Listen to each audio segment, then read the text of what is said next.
In today's video, I'm going to teach you how to delete a Microsoft Loop component. So whether you're tidying up your workspace or simply getting rid of a component you no longer need, I've got you covered with these easy steps.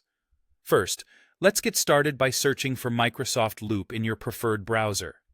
You can use any browser that you're comfortable with, be it Chrome, Edge, Firefox, or any other. Type Microsoft Loop into the search bar and hit Enter. This will bring up the official Microsoft Loop website as a top result. You'll want to go ahead and click on that link to get started. Once you've landed on the Microsoft Loop homepage, the next step is to sign in. On the top right corner of the page, you'll see a Sign In button. Click on that, and you'll be prompted to enter your Microsoft account credentials. These are the same details you use for other Microsoft services, like Outlook or OneDrive. If you're already signed in, you might be automatically taken to your Loop workspace. It's important to remember to always double-check that you're in the correct account, especially if you handle multiple Microsoft accounts, to avoid making changes in the wrong workspace. Now that you're signed into your account, it's time to navigate to the specific Loop component you wish to delete. Your workspace may have several components, so take a moment to carefully locate the one you intend to remove. Microsoft Loop components are typically displayed as cards or tiles within your workspace.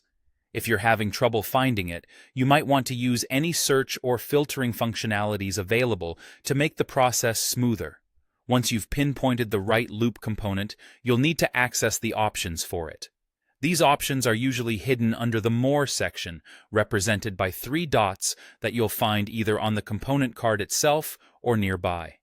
Clicking on these dots brings up a drop-down menu or a context menu. This menu contains several actions that you can perform, including editing, sharing, and of course, deleting the component. Before you go ahead and click Delete, take a moment to review any confirmation prompts that pop up.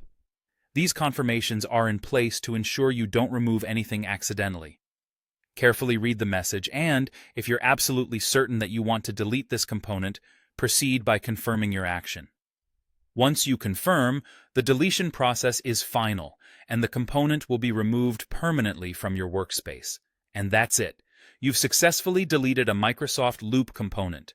I hope this step-by-step guide has been helpful and clear. If you found this video useful, don't forget to like and subscribe for more tech tutorials.